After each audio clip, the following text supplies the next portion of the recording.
Hi, എല്ലാവർക്കും competitive ക്രാക്കറിന്റെ super 6 Malayalam ക്ലാസ്സിലേക്ക് സ്വാഗതം.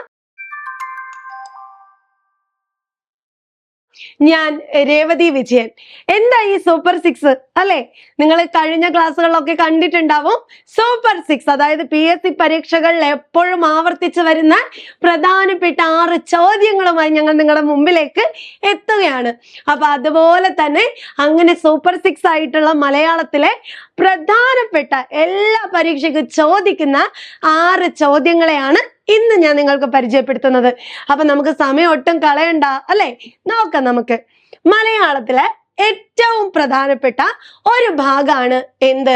ഈ ചോദ്യം കാണുന്ന ഭാഗം. ചോദ്യം നമുക്ക് നോക്കാം. ജാതി വ്യക്തി ഭേദമില്ലാത്ത നാമമാണ്. ഏതാണ് ജാതി വ്യക്തി ഭേദമില്ലാത്ത നാമം? ഏതാ? സർവനാമം, സാമാന്യനാമം, മേയനാമം, ക്രിയാനാമം. ഇത് നമ്മുടെ പ്രായോഗിക വ്യാകരണവുമായി ബന്ധപ്പെട്ട് നിൽക്കുന്നതാണ്. അപ്പൊ മലയാളത്തിലെ എല്ലാ പ്രാവശ്യവും ചോദ്യം വരുന്ന ഒരു ഏരിയ ആണ് ഈ നാമം, ക്രിയ, ഭേദകം ഇതൊക്കെ വരുന്നത്. അപ്പൊ ഇവിടുത്തെ ഉള്ള ചോദ്യം എന്താ? ജാതി വ്യക്തി ഭേദമില്ലാത്ത നാമം. ഏതാ ഉത്തരം വരിക? സർവനാമാണോ, സാമാന്യനാമാണോ, മേയനാമാണോ, ക്രിയാനാമാണോ? ഏതാ ആൻസർ? ഇവിടെ നമുക്ക് പറയാം ഇതിന്റെ ആൻസർ ഓപ്ഷൻ സി, മേയനാമമാണ്. എന്താണ് മേയനാമം എന്നറിയണ്ടേ? അപ്പൊ ഇത് ഏത് ഭാഗവുമായി ബന്ധപ്പെട്ട് നിൽക്കുന്നതാണെന്ന് നമ്മൾ പറഞ്ഞു അല്ലെ? നാമം എന്ന് പറയുന്ന ഒരു ഭാഗവുമായിട്ട് ബന്ധപ്പെട്ട് നിൽക്കുന്നതാണ്. നാമത്തെ തന്നെ 3 ആയിട്ട് തിരിച്ചിട്ടുണ്ട്, നമുക്ക് എല്ലാവർക്കും അറിയാം. അതാണ് എന്ത്? ദ്രവ്യനാമം, രണ്ടാമത്തേത് ഗുണനാമം, മൂന്നാമത്തേത് ക്രിയാനാമം. ഇങ്ങനെ 3 ആയിട്ട് നാമത്തെ തിരിച്ചിട്ടുണ്ട് അല്ലെ? ദ്രവ്യം എന്ന് പറഞ്ഞാൽ തന്നെ എന്താ? നമുക്കറിയാം, നമുക്ക് ചുറ്റുമുള്ള എല്ലാ വസ്തുക്കളും. എങ്ങനെയുള്ള വസ്തുക്കൾ?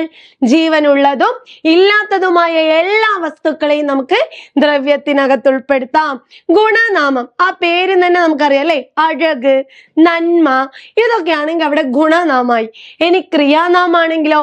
ക്രിയയിൽ നിന്നുണ്ടാക്കുന്ന നാമം. ഓടുക എന്ന ക്രിയയിൽ നിന്ന് നമ്മൾ എന്തുണ്ടാക്കി? ഓട്ടം. ചാടുക എന്നാണെങ്കിലോ? ചാട്ടം.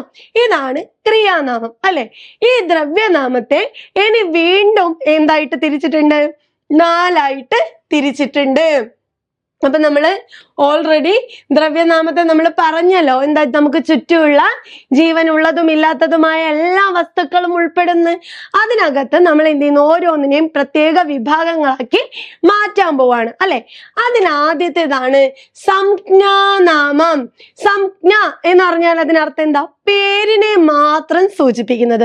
രാമു, രവി, രാധ, എറണാകുളം, ഹിമാലയം ഇങ്ങനെയൊക്കെ പറഞ്ഞാല് അത് സംജ്ഞാനാമായി. ഇനി രണ്ടാമത്തേത് നിങ്ങൾ ഓപ്ഷനിൽ കാണുന്നുണ്ടാകും, സാമാന്യനാമം. സാമാന്യനാമം അല്ലെങ്കിൽ സമൂഹനാമം. ഒരു കൂട്ടത്തെ അല്ലെങ്കിൽ ഒരു വിഭാഗത്തെ ഒന്നിച്ച് പറഞ്ഞാൽ അത് സാമാന്യനാമം അല്ലെങ്കിൽ സമൂഹനാമം. ഇപ്പൊ മനുഷ്യർ ഒരു കൂട്ടാണ്. രാമു എന്ന് വന്നാൽ അത് സംജ്ഞയിലേക്ക് പോകും. മരം, മരം എന്ന് പറഞ്ഞാൽ എത്ര മരങ്ങളുണ്ട് അല്ലെ? ഈ മരം എന്നുള്ളത് ഒരു കൂട്ടാണ്, അത് സാമാന്യനാമത്തിലേക്ക് വരും. പക്ഷെ മാവ് എന്നാണെങ്കിലോ അത് സംജ്ഞാനാമത്തിലേക്ക് പോകും. മൂന്നാമത്തേതാണ് മേയനാമം. മേയനാമം വളരെ ഇമ്പോർട്ടന്റ് ആണ്. എന്താണ്? അളന്ന് തിട്ടപ്പെടുത്താൻ കഴിയാത്തതും ജാതി വർഗ ലിംഗ വ്യത്യാസം കുറിക്കാൻ കഴിയാത്തതുമായ നാമത്തെയാണ് മേയനാമം എന്ന് പറയുന്നത്. എന്താണ്? നമുക്ക് കൃത്യമായി അളന്ന് തിട്ടപ്പെടുത്താൻ പറ്റില്ല. അതുപോലെ ജാതി എന്നതാണ്, വർഗം എന്നതാണ്, ലിംഗം എന്നതാണ് എന്ന് പറയാൻ പറ്റാത്ത നാമത്തെയാണ് മേയനാമം എന്ന് പറയുന്നത്. അപ്പൊ നമുക്ക് ചുറ്റുമുള്ള പ്രകൃതി പ്രതിഭാസങ്ങളെ ഒക്കെ തന്നെ നമുക്ക് എന്ത് ചെയ്യാം? അതിനകത്ത് ഉൾപ്പെടുത്താം. ഓക്കെ, ഇപ്പൊ വെയില്, മഴ, കാറ്റ് ഇതൊക്കെ ഉൾപ്പെടുന്നത് മേയനാമത്തിലാണ്. ഇനി 4ാമത്തെ നാമമാണ് സർവനാമം അല്ലെ? സർവനാമം എന്ന് പറഞ്ഞാൽ എന്താ? നാമത്തിന് പകരം ഉപയോഗിക്കുന്ന നാമം. നമ്മൾ ഒരു കഥ പഠിക്കുന്ന സമയത്ത് രാമു വന്നു, രാമു പോയി, രാമു ഭക്ഷണം കഴിച്ചു എന്നല്ല പറയാ. മറിച്ച് അവൻ വന്നു അല്ലെങ്കിൽ അവൾ വന്നു, അവർ അതെടുത്തു, ഞാൻ അങ്ങോട്ട് പോയി, ഇവൻ, ഇങ്ങനെ പറയുന്ന നീ, നിങ്ങൾ, ഞാൻ, ഞങ്ങൾ, നമ്മൾ, താങ്കൾ, അവൻ, അവൾ, അത് ഇതിനെയൊക്കെയാണ് നമ്മൾ എന്ത് പറയുന്നത്? സർവനാമം എന്ന് പറയുന്നത് അല്ലെ. ഈ സർവനാമത്തെ 3ആയി തിരിച്ചിട്ടുണ്ട്. ചോദ്യം വരുന്ന ഏരിയ ആണ് ഞാൻ എന്നത് ഏത് വിഭാഗത്തിൽ ഉൾപ്പെടുന്നു എന്ന ചോദ്യമുണ്ട്. അപ്പൊ ഈ സർവനാമത്തെ തന്നെ 3ആയിട്ട് തിരിച്ചിട്ടുണ്ട്. അതിലൊന്ന് ഉത്തമ പുരുഷൻ. ഉത്തമൻ എന്ന് പറഞ്ഞ ആരാ?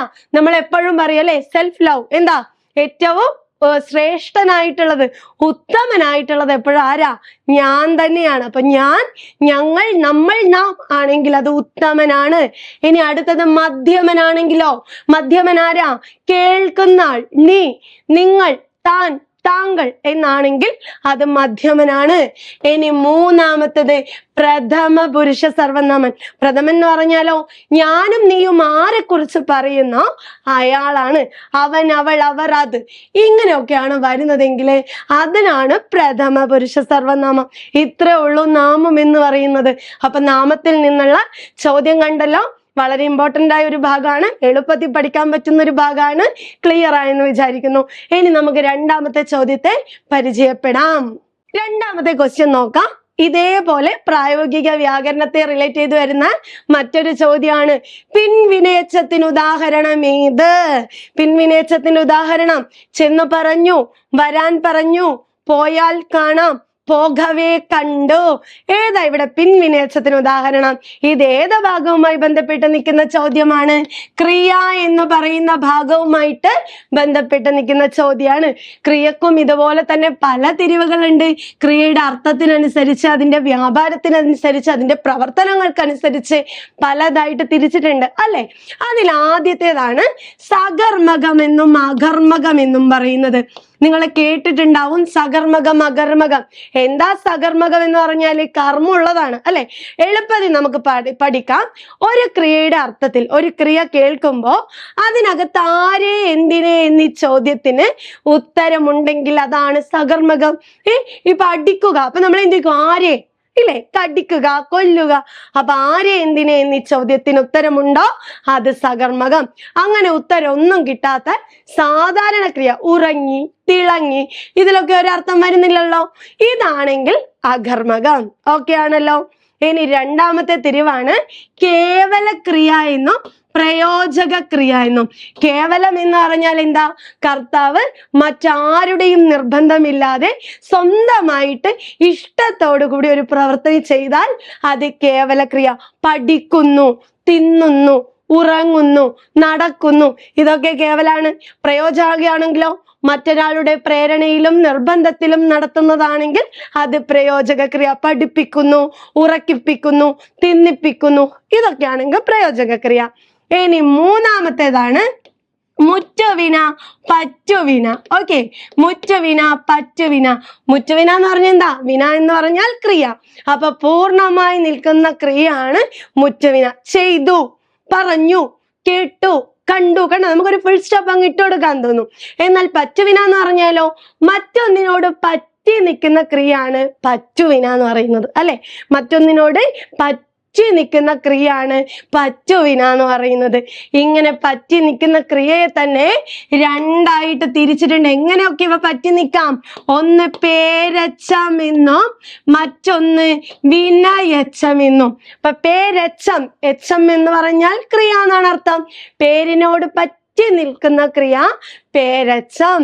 ഇനി വിനയച്ചാണെങ്കിലോ വിന എന്ന് പറഞ്ഞാലും ക്രിയ, യച്ചം എന്ന് പറഞ്ഞാലും ക്രിയ. അപ്പൊ 2 ക്രിയകൾ അടുപ്പിച്ച് നിന്നാൽ അത് വിനയച്ചം. ഓക്കെ, അപ്പൊ പേരിനോട് എന്താ നമ്മൾ പറയാ? നന്ദു കുടിച്ച ചായ എന്ന് പറയുമ്പോഴോ അതിൽ കുടിച്ച എന്ന് പറയുന്നത് അപൂർണ ക്രിയാണ്. നന്ദു എന്ന നാമത്തോട് ചേർന്ന് നിൽക്കുന്നു, അതുകൊണ്ട് തന്നെ അത് പേരച്ചം. 2 ക്രിയകൾ അടുപ്പിച്ച് നിന്നാൽ അത് വിനയച്ചമാണ് എന്ന് നമ്മൾ പറഞ്ഞു അല്ലെ.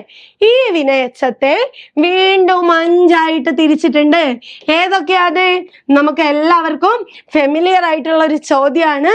നിങ്ങൾ പല ക്വസ്റ്റ്യൻ പേപ്പറിലും കണ്ടിട്ടുണ്ടാകും.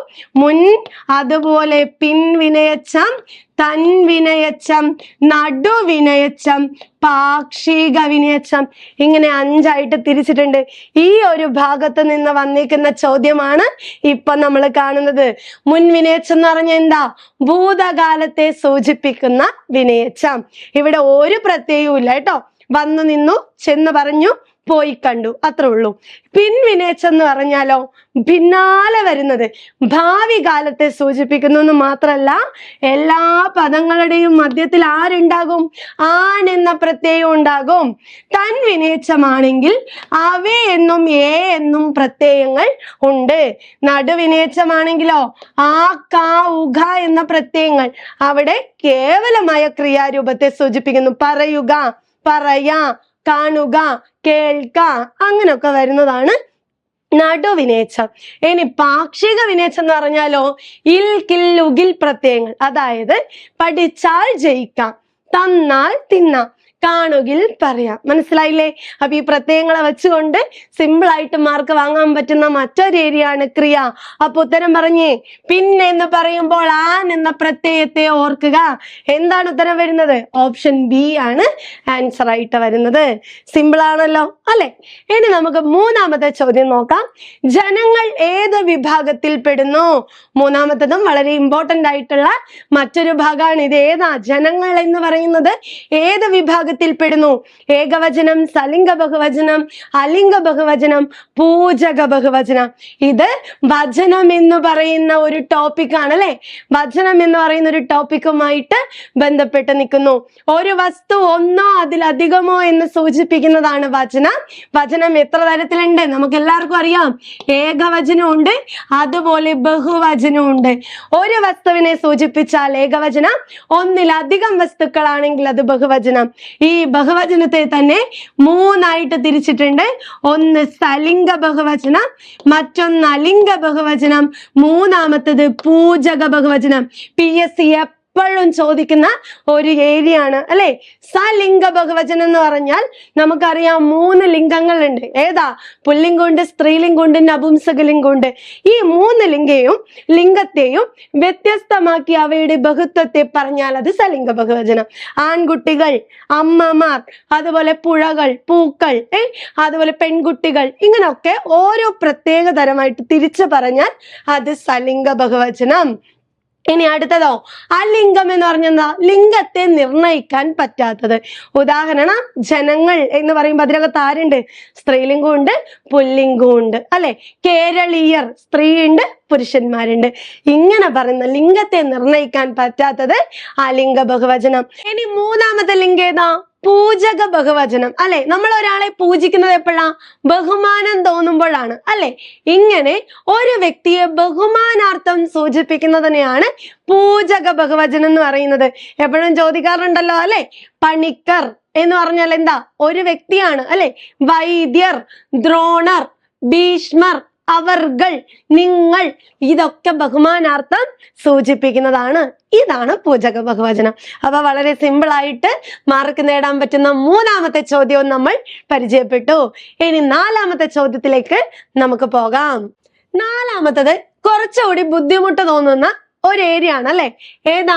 ചുവടെ പിരിച്ചെഴുതിയവയിൽ ആഗമസന്ധിക്ക് ഉദാഹരണമല്ലാത്തത് ഏത്? ചുവടെ കൊടുത്തിരിക്കുന്നവയിൽ ആഗമസന്ധിക്ക് ഉദാഹരണമല്ലാത്തത് ഏത്? ഏതാ ഇതിനകത്ത് ആഗമസന്ധിക്ക് ഉദാഹരണമല്ലാത്തത്? എന്താ ആഗമസന്ധി എന്ന് പറഞ്ഞാല്? ആഗമസന്ധി, ദ്വിത്വസന്ധി, ലോപസന്ധി, ആദേശസന്ധി, എന്നിങ്ങനെ 4 സന്ധികളുണ്ട് അല്ലെ? സന്ധി എന്ന് പറഞ്ഞാൽ എന്താ? ചേർച്ച എന്നാണ് അർത്ഥം. നമുക്ക് എല്ലാവർക്കും അറിയാം ചേർച്ച എന്നാണ്. എന്നാൽ വ്യാകരണപരമായി പറയുമ്പോൾ സന്ധി എന്ന് പറഞ്ഞാൽ ഇത്രയേ ഉള്ളൂ. 2 വർണ്ണങ്ങൾ തമ്മിൽ ചേരുമ്പോൾ ഉണ്ടാകുന്ന വർണ്ണമാറ്റമാണ് സന്ധി. എന്താ വർണ്ണം? ഭാഷയുടെ ഏറ്റവും അടിസ്ഥാന ഘടകമാണ്. പിരിക്കാൻ കഴിയാത്ത ശബ്ദമാണ്. ഏതൊക്കെ അതിനകത്ത് വരും? സ്വരാക്ഷരങ്ങള്, ചന്ദ്രക്കലയിട്ട വ്യഞ്ജനങ്ങള്, അനുസ്വാരം, അനുസ്വാരം എന്ന് പറഞ്ഞാൽ ചിഹ്നം, പിന്നെ വിസർഗം, 2 കുത്ത്. ഇത്രയാണ് വർണ്ണം എന്ന് പറയുന്നത്. അപ്പൊ ഈ 2 വർണ്ണങ്ങൾ തമ്മിൽ ചേരുമ്പോഴുണ്ടാകുന്ന വർണ്ണമാറ്റത്തെ സന്ധി എന്ന് പറയുന്നു. ഇപ്പൊ ഉദാഹരണം കാ എന്ന് പറയുന്ന ഒരു അക്ഷരത്തെ നമുക്ക് കിട്ടണമെങ്കിൽ അവിടെ 2 വർണ്ണം ചേരണം അല്ലെ? ചന്ദ്രക്കലയിട്ട വ്യഞ്ജനവും സ്വരാക്ഷരവും ചേരണം. കീ എന്ന് പറയുമ്പോഴാണെങ്കിലോ അത് ക പ്ലസ് ഇ ആയിട്ട് മാറും. ഇങ്ങനെ ഒരു വർണ്ണം കൊണ്ട് തന്നെ പല മാറ്റങ്ങൾ സംഭവിക്കുന്നു. ഈ മാറ്റമാണ് സന്ധി. അങ്ങനെ 4 സന്ധി ഉണ്ട്. ആഗമുണ്ട്, ദ്വിത്വമുണ്ട്, ലോപമുണ്ട്, ആദേശമുണ്ട്. അപ്പൊ ഇതിന്റെ ഡീറ്റെയിൽ ആയിട്ടുള്ള കാര്യങ്ങളൊക്കെ നമ്മൾ പിന്നീട് ചർച്ച ചെയ്യും. എങ്കിലും പെട്ടെന്നൊന്ന് പറഞ്ഞു പോവാം അല്ലെ. ആഗമസന്ധി എന്ന് വെച്ചാൽ ഇത്രേ ഉള്ളൂ. 2 വർണ്ണങ്ങൾ തമ്മിൽ ചേരുമ്പോൾ ഒരു വർണ്ണം പുതുതായിട്ട് കടന്നു വന്നാൽ ആഗമസന്ധി. ഉദാഹരണം എങ്ങനെ നമുക്ക് പറയാന്നറിയോ? ഇപ്പൊ നിങ്ങൾ നോക്കിക്കേ, തിരുവാതിര എന്ന് പറയുന്ന ഒരു വാക്കെടുക്കാം. തിരുവാതിര. ഇതിനെ നിങ്ങൾ പിരിച്ചു നോക്കിയേ. തിരു പ്ലസ് ആതിരയാണ് അല്ലെ. അവിടെ എന്ത് സംഭവിച്ചു? എവിടെയാണ് നമുക്ക് മാറ്റം വന്നിരിക്കുന്നതെന്ന് നമ്മൾ മനസ്സിലാക്കണം. അതിൽ തിരു എന്ന് പറയുന്നത് ചേർത്തെഴുത്തിലുണ്ട്, പിരിച്ചെഴുത്തിലും ഉണ്ട്. തിര എന്ന് പറയുന്നത് ചേർത്തെഴുത്തിലും ഉണ്ട്, പിരിച്ചെഴുത്തിലും ഉണ്ട്. ആ എന്ന് പറയുന്നത് വർണ്ണമാണ്. ഇനി നമുക്കതിനെ പിരിക്കാൻ പറ്റില്ല. പക്ഷേ ഇവിടെയുള്ള വായെ നമുക്ക് എന്ത് ചെയ്യാൻ പറ്റും? പിരിക്കാൻ പറ്റില്ലേ? ഉറപ്പായിട്ടും പറ്റും. എങ്ങനെ പിരിക്കാം? വ പ്ലസ് ആയാണ് വാ. അപ്പൊ നിങ്ങൾ നോക്ക്, ചേർത്തെഴുത്തിലും ഉണ്ട്, പിരിച്ചെഴുത്തിലും ആ ഉണ്ട്. ഇവിടെ ആരാഗമിച്ചു? വ ആഗമിച്ചു. ഇങ്ങനെ നമുക്ക് പിരിച്ചെഴുതി സന്ധി നിർണയിക്കാം. പക്ഷെ പലപ്പോഴും സന്ധി നിർണയിക്കാൻ വേണ്ടിയിട്ട് എന്തായിരിക്കും? പ്രയാസമായിരിക്കും പിരിച്ചെഴുത്തില്. അപ്പൊ നിങ്ങൾ ആലോചിക്കേണ്ടത്, നമ്മൾ അർത്ഥം നോക്കി നേരെ പിരിച്ചെഴുതാം. ഇതുണ്ടല്ലേ, ഇതുപോലെ പിരിച്ചെഴുതാം.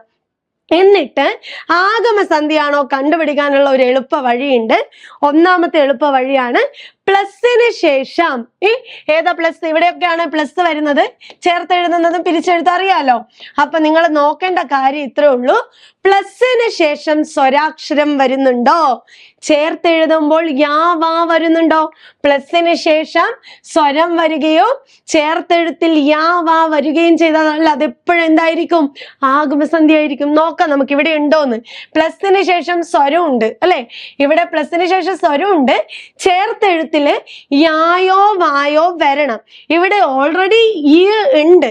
പുതുതായിട്ട് ആരെങ്കിലും വരുന്നുണ്ടോ?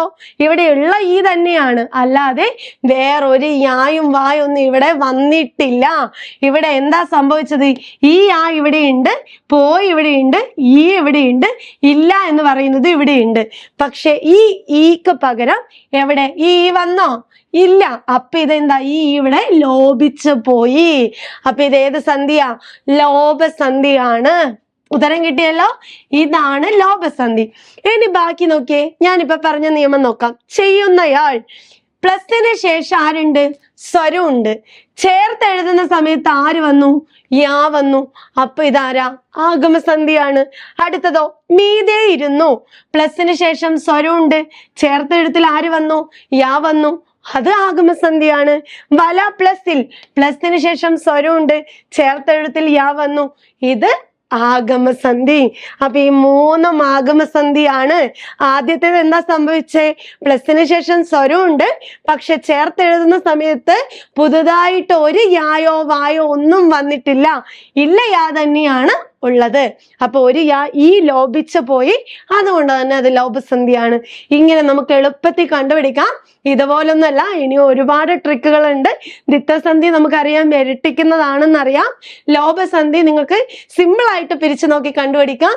ഇനി പിരിച്ചു നോക്കി കണ്ടുപിടിക്കാൻ പറ്റുന്നില്ല എങ്കിൽ നിങ്ങൾ എന്ത് ചെയ്താൽ മതി? എണ്ണി നോക്കിയാൽ മതി. അതായത് ഇവിടെ നിങ്ങൾ ശ്രദ്ധിച്ചാൽ മതി. നോക്കിയേ, പോയില്ല അല്ലെ. പിരിച്ചെഴുത്തും ചേർത്തെഴുത്തും നോക്കാം. പിരിച്ചെഴുതിയ സമയത്ത് ഇതിനകത്ത് എത്ര അക്ഷരമുണ്ട്? 1, 2, 3, 4. ചേർത്തെഴുതിയപ്പോ എത്ര അക്ഷരമുണ്ട്? 3 അക്ഷരം. അതുപോലെ കണ്ടില്ല, കണ്ടു പ്ലസ് ഇല്ല, എത്ര എണ്ണം വന്നു? 4 എണ്ണം വന്നു. ചേർത്തെഴുതിയപ്പോ എത്ര എണ്ണായി? 3 എണ്ണായി. ഇങ്ങനെ ചേർത്തെഴുത്തും പിരിച്ചെഴുത്തും എണ്ണി നോക്കിയാൽ നമുക്ക് ലോപസന്ധി കണ്ടുപിടിക്കാം. ഇനി ഈ 3 പഠിച്ച ഒരാൾക്ക് സിമ്പിൾ ആയിട്ട് ആദേശസന്ധി കണ്ടുപിടിച്ചൂടെ? ഈ 3 അല്ലെങ്കിൽ അത് ആദേശസന്ധി. ആദേശസന്ധിയുടെ പ്രത്യേകത എന്താ? 2 വർണ്ണങ്ങൾ തമ്മിൽ ചേരുമ്പോൾ ഒരു വർണ്ണം പോയി തൽസ്ഥാനത്ത് പുതിയൊരു വർണ്ണം വന്നു ചേരുന്നു. ഉദാഹരണം, നന്മ എന്ന് പറയുന്ന ഒരു പദം എങ്ങനെ നമുക്ക് പിരിച്ചെഴുതാം? നല് പ്ലസ് മായാണ് നന്മ. നോക്കിക്കേ, ഇവിടെ ന് എന്ന് പറയുന്ന ഒന്ന് പോയിട്ട് അവിടെ ല് വന്നു അല്ലെ. വെണ്മ, വെള് പ്ലസ് മാ വെണ്മ.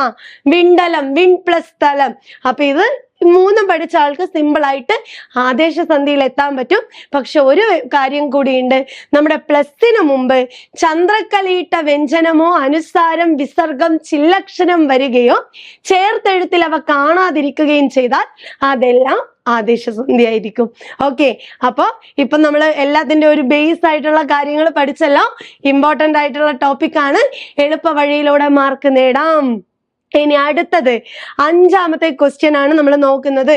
ഇതുപോലൊരു ചോദ്യം വരാറുണ്ടല്ലോ, തെറ്റായ അർത്ഥം എഴുതിയിരിക്കുന്ന ജോഡി ഏതാണെന്ന് ചോദിച്ചിരിക്കുന്നത്. നോക്കിയേ, കപാലം. കപാലം എന്ന് പറഞ്ഞാൽ കവിൾത്തടം, കപോലം തലയോട് ആണോ എന്ന് നോക്കാം. അനിലൻ കാറ്റ്, അനലൻ അഗ്നി മാറിപ്പോകാൻ സാധ്യതയുള്ള പദങ്ങളാണ്. ക്ഷണം എന്ന് പറയുന്നത് ക്ഷണനേരം, നിമിഷമാണോ?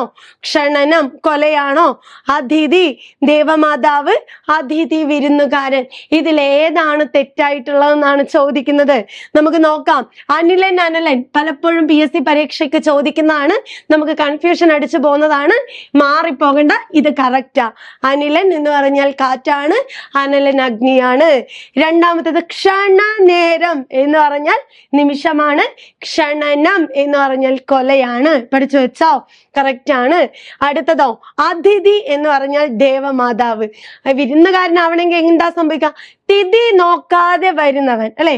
തിഥി എന്ന് പറഞ്ഞാൽ തീയതി. അപ്പൊ ഈ തീയതി നോക്കാതെ വരുന്നവൻ ആരാണ്? അതിഥിയാണ്. അതാരാ? വിരുന്നുകാരൻ. അപ്പൊ ഈ 3ഉം കറക്റ്റ് ആണ്. അപ്പൊ ഇവിടെയാണ് മിസ്റ്റേക്ക്. കപാലം എന്ന് പറഞ്ഞാൽ അർത്ഥം തലയോട് എന്നാണ്, കപോലം എന്ന് പറഞ്ഞാൽ കവിൾത്തടം എന്നാണ്. അപ്പോൾ രണ്ടും പഠിച്ചു വെച്ചേക്കണേ. ഇതാണ് മിസ്റ്റേക്ക്. കപാലം തലയോടും കപോലം കവിൾത്തടം എന്നാണ് അർത്ഥം. ഓക്കെ, ഇതൊക്കെ PSC പരീക്ഷയിൽ പലതവണ ചോദിച്ച പദങ്ങളാണ്. നിങ്ങൾ മസ്റ്റ് ആയിട്ടും പഠിച്ചു വെക്കാം കേട്ടോ. ഇനി നമുക്ക് 6ാമത്തെ ചോദ്യത്തിലേക്ക് പോവാം, അല്ലെ? 6ാമത്തെ ക്വസ്റ്റ്യൻ ഏറ്റവും പ്രധാനപ്പെട്ട മറ്റൊരു ചോദ്യമാണ്. താഴെ കൊടുത്തിരിക്കുന്നവയിൽ ശരിയായ വാക്യം തിരഞ്ഞെടുത്തെഴുതുക. വാക്യശുദ്ധിയുമായിട്ട് ബന്ധപ്പെട്ട് നിൽക്കുന്ന ഒരു ചോദ്യമാണ്. സിമ്പിൾ ആയിട്ട് മാർക്ക് വാങ്ങാൻ പറ്റുന്ന ഏരിയ ആണ്. എങ്കിലും പലരും ഡൗട്ട് അടിക്കും. പലർക്കും ഈസി ആയിട്ടുള്ള ഒരു ഏരിയ കൂടിയാണ്. ഇവിടെ സിമ്പിൾ ആയിട്ടുള്ള വാക്യശുദ്ധിയാണ്. പക്ഷെ എല്ലാം സിമ്പിൾ ചോദ്യങ്ങളാണ് എങ്കിൽ പോലും ഇതിന്റെ പിറകിലുള്ള ആ തിയറിയാണ് നമ്മൾ എന്ത് ചെയ്യേണ്ടത്? മനസ്സിലാക്കി വെക്കേണ്ടത്. അപ്പൊ മലയാളത്തെ സംബന്ധിച്ച് എല്ലാ വിഷയങ്ങൾക്കും ഏകദേശം ഒരേപോലുള്ള മലയാളം തന്നെയാണ്. അപ്പൊ ഈ ചോദ്യത്തിലും എന്ത് മനസ്സിലാക്കണം? എവിടെയാണ്, എങ്ങനെയാണ് പഠിക്കേണ്ടത്, എന്തൊക്കെ തെറ്റുകൾ ഒരു വാക്യത്തിൽ കടന്നു വരാം, ഇതാണ് തിരിച്ചറിയേണ്ടത്. നോക്കാം നമുക്ക്. ഓരോ വ്യക്തികളും ഈ കാര്യം ശ്രദ്ധിക്കേണ്ടതാണ്. ഓരോ വ്യക്തികളും ഈ കാര്യം ശ്രദ്ധിക്കേണ്ടതാണ് എന്ന് നമ്മൾ പറയും. ഓരോ വ്യക്തികളും എന്ന് ഒരിക്കലും പറയില്ല, മറിച്ച് എന്ത് പറയാം? ഓരോ വ്യക്തിയും ഈ കാര്യം ശ്രദ്ധിക്കേണ്ടതാണ്. ശരിയാണോ തെറ്റാണോ നോക്കാം. ഇനി അടുത്തതോ, ഓരോ വ്യക്തികൾക്കും ഈ കാര്യം ശ്രദ്ധിക്കാനാവുന്നതാണ്. ഇനി അടുത്തതോ, ഓരോ വ്യക്തിക്കും ഈ കാര്യം ശ്രദ്ധേയമാണ്. ഇതിലേതാണ് കറക്റ്റ് ആയിട്ട് വരുന്നത്? ഡൗട്ടിന്റെ ആവശ്യമൊന്നുമില്ല. ഓപ്ഷൻ ബി തന്നെയാണ് കറക്റ്റ്, അല്ലെ? ഓരോ വ്യക്തിയും ഈ കാര്യം ശ്രദ്ധിക്കേണ്ടതാണ് എന്ന ആൻസറിലേക്ക് എത്തി. അപ്പൊ ചില സമയങ്ങളിൽ നമുക്ക് പെട്ടെന്ന് ആൻസറിലേക്ക് എത്താൻ പറ്റില്ല. നമുക്ക് കുറച്ചുകൂടി കൺഫ്യൂഷൻ അടിക്കും. അപ്പൊ ഒരു വാക്യത്തില് എന്തൊക്കെ തെറ്റുകൾ കടന്നു വരുമെന്ന് കൃത്യമായി മനസ്സിലാക്കുന്ന ഒരാൾക്ക് 1 മാർക്ക് നേടാൻ പറ്റും. എന്തൊക്കെ തെറ്റുകളാ വാക്യശുദ്ധിയിൽ വരുന്നതെന്നറിയോ? 1ാമത്തെ ദോഷാണ് പദക്രമഭംഗം എന്ന് പറയുന്ന ദോഷം. 1ാമത്തത് പദക്രമഭംഗം. എന്താ പദക്രമഭംഗം? ഒരു വാക്യത്തില് പദങ്ങൾക്ക് കൃത്യമായ സ്ഥാനമുണ്ട്, അല്ലെ? കർത്താവ്, കർമ്മം, ക്രിയ.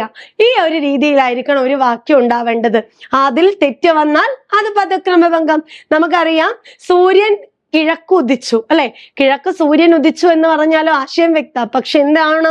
കർത്താവ് ആദ്യം, സൂര്യൻ ആദ്യം വരണം, പിന്നെ ഉദിച്ചു എന്ന ക്രിയ അവസാനം വരണം. 2ാമത്തെ ദോഷാണ് പൗനരുക്ത്യം അഥവാ പുനരുക്തി എന്ന് പറയുന്നത്. പൗനം അല്ലെങ്കിൽ പുനർനിർമ്മിക്കുക എന്ന് പറഞ്ഞാൽ എന്താ? ഒരു വാക്യത്തില് ഒരേ അർത്ഥം തരുന്ന, ഒരേ ആശയം തരുന്ന പദങ്ങൾ വീണ്ടും ആവർത്തിച്ചാൽ ഉണ്ടാകുന്ന ദോഷമാണ്. ഇനി 3ാമത്തെ ദോഷമാണ് സമുച്ചയ ദോഷം. സമുച്ചയ ദോഷം എന്ന് പറഞ്ഞാല് 2 പദങ്ങളെ കൂട്ടിച്ചേർക്കാൻ വേണ്ടിയിട്ട് നമ്മൾ ഉപയോഗിക്കുന്ന പ്രത്യേകത ഉമ്മാണ്, അല്ലെ? കയ്യും കാലും, ഞാനും നീയും പോകും, അല്ലെങ്കിൽ ഞാനോ നീയോ പോകും. ഇങ്ങനെ 2 പദങ്ങളെ തമ്മിൽ ചേർത്ത് വെക്കാനും വേർതിരിക്കാനും ചില പ്രത്യയങ്ങൾ ഉപയോഗിക്കും. അതാണ് ഈ ഓ എന്ന് പറയുന്നത്. ഇവ കൃത്യമായി യഥാസ്ഥാനത്ത് ചേരാത്തത് മൂലം ഉണ്ടാകുന്ന ദോഷമാണ് സമുച്ചയ ദോഷം എന്ന് പറയുന്നത്. കൃത്യമായിട്ട് ഒരു വാക്യത്തിൽ ചേരേണ്ടടുത്ത് ചേരണം. ഇനി നാലാമത്തെ ദോഷാണ് വിലക്ഷണ പ്രയോഗം. ഈ വിലക്ഷണ പ്രയോഗം എന്ന് പറഞ്ഞാൽ പദദോഷം, തെറ്റായ പദങ്ങള്, അതുപോലെ അക്ഷരത്തെറ്റുകള്, ഇതൊക്കെയാണ് വരുന്നതെങ്കിൽ വിലക്ഷണ പ്രയോഗമായി. ഇനി അഞ്ചാമത്തെ ദോഷാണ് സംഖ്യാശബ്ദം കൊണ്ടുണ്ടാകുന്ന ദോഷം. അതായത് ഒരു സംഖ്യാശബ്ദങ്ങൾക്ക് ശേഷം എപ്പോഴും ഏകവചനമായിരിക്കണം. ബഹുവചനം വന്നാൽ എന്താണ്? ആ വാക്യം തെറ്റാണ്. 5 പുസ്തകങ്ങൾ എന്ന് പറയാവോ? ഇല്ല. 5 പുസ്തകം. 6 പേനകളാണോ? അല്ല, 6 പേന. ഇങ്ങനെ സംഖ്യാശബ്ദങ്ങൾക്ക് ശേഷം എപ്പോഴും ഏകവചനമായിരിക്കണം. അപ്പൊ ഇത്രയും കാര്യങ്ങൾ ശ്രദ്ധിക്കാം. ഒരു വാക്യത്തിൽ ഉണ്ടാകുന്ന 5 ദോഷങ്ങളെ കൃത്യമായി മനസ്സിലാക്കി ഈ വീക്ഷണത്തിൽ നമ്മൾ ചോദ്യത്തെ സമീപിക്കുകയാണെങ്കിൽ നമുക്ക് ഒരു ഓപ്ഷന്റെയും കൺഫ്യൂഷൻ ഇല്ലാതെ പെട്ടെന്ന് തന്നെ ആൻസറിലേക്ക് എത്താൻ പറ്റും. ഇതാണ് വാക്യശുദ്ധി. ഓക്കെ, അപ്പൊ ഇന്ന് നമ്മുടെ മുമ്പിലുണ്ടായ വളരെ ചുരുങ്ങിയ ഒരു സമയം കൊണ്ട് തന്നെ നമ്മൾ PSCയിലെ 10 മാർക്കിലെ 6 മാർക്കിന്റെ ഏരിയകളാണ് നമ്മൾ ഇന്ന് നോക്കിക്കഴിഞ്ഞത്. അപ്പൊ നിങ്ങൾക്ക് ഇന്നത്തെ ക്ലാസ് മനസ്സിലായിട്ടുണ്ടാവുമെന്ന് വിചാരിക്കുന്നു. നിങ്ങൾക്ക് ഇത് മനസ്സിലായെങ്കിൽ നിങ്ങൾ ഉറപ്പായിട്ടും ഇതിന്റെ താഴെ നിങ്ങളുടെ കമന്റുകൾ രേഖപ്പെടുത്തണം. എങ്കിൽ നമ്മൾ കൂടുതൽ ഇതുമായിട്ട് ബന്ധപ്പെട്ട് നിൽക്കുന്ന ചോദ്യങ്ങളുമായിട്ട് ഞങ്ങൾ ഉറപ്പായിട്ടും വരും എന്നുള്ളത് ഓർക്കാം. അതുപോലെ തന്നെ നമ്മൾ PSCക്കാരെ സംബന്ധിച്ചിടത്തോളം ഒരു വലിയൊരു നോട്ടിഫിക്കേഷൻ അന്ന് സെക്രട്ടേറിയറ്റ് അസിസ്റ്റന്റ് അല്ലെ, ഈ സെക്രട്ടേറിയറ്റ് പരീക്ഷയ്ക്ക് വേണ്ടിയിട്ട് ഡിഗ്രി കഴിഞ്ഞ എല്ലാവരും ഇപ്പൊ തകൃതിയായി പഠിച്ചുകൊണ്ടിരിക്കുന്ന ഒരു കോഴ്സാണ്, അല്ലെങ്കിൽ എല്ലാവരും തകൃതിയായി പഠിക്കുന്ന ഒരു പോസ്റ്റാണ് ഈ സെക്രട്ടേറിയറ്റ് അസിസ്റ്റന്റ്. സെക്രട്ടേറിയറ്റിൽ ഒരു ജോലി വാങ്ങാന്ന് പറയുന്നത് ചെറിയ കാര്യമാണോ? അല്ല, അല്ലെ? അപ്പൊ അതിനു വേണ്ടി തയ്യാറെടുക്കുന്ന ആളുകളാണ് നിങ്ങളെങ്കിൽ, നിങ്ങൾക്ക് അങ്ങനെ ഒരു ആഗ്രഹമുള്ളവരാണ് നിങ്ങളെങ്കിൽ, നിങ്ങൾ ഒട്ടും സമയം കളയണ്ട, പെട്ടെന്ന് തന്നെ CCയിൽ വന്ന് ജോയിൻ ചെയ്തോളൂ. ഇവിടെ ഞങ്ങൾ സെക്രട്ടേറിയറ്റ് അസിസ്റ്റന്റിന് വേണ്ടി തകൃതിയായി തന്നെ, ആ ഒരു പോസ്റ്റിന് വേണ്ടി തകൃതിയായി തന്നെ പഠിച്ചു തുടങ്ങിയിട്ടുണ്ട്. ഇവിടെ ഞങ്ങൾക്ക് കൃത്യമായ ഒരു ടൈം ടേബിൾ ഉണ്ട്, മെന്റൽ സപ്പോർട്ടർ ഉണ്ട്, വിദഗ്ധരായ ഒരുപാട് അധ്യാപകരുണ്ട്. നിങ്ങൾക്ക് ബേസ് മുതലായുള്ള കാര്യങ്ങൾ പറഞ്ഞു തന്ന് ഇത്തവണത്തെ റാങ്ക് ലിസ്റ്റിന്റെ മുന്നിലെത്തിക്കാൻ ഞങ്ങൾ എല്ലാവരും ഇവിടെ റെഡിയാണ്. അപ്പൊ ഇനി ഒട്ടും സമയം കളയണ്ട, പെട്ടെന്ന് തന്നെ വന്ന് ജോയിൻ ചെയ്യാം. ഇതിനകത്തേക്ക് ജോയിൻ ചെയ്യാൻ വേണ്ടിയിട്ടും കൂടുതൽ കാര്യങ്ങളൊക്കെ അറിയാൻ വേണ്ടിയിട്ട് ഇതിൽ കാണുന്ന നമ്പറിലേക്ക് നിങ്ങൾ ഒന്ന് കോണ്ടാക്ട് ചെയ്യാം. അപ്പൊ അടുത്ത വീഡിയോയിൽ നമുക്ക് കൂടുതൽ ചോദ്യങ്ങളുമായിട്ട് വീണ്ടും കണ്ടുമുട്ടാം. Thank you.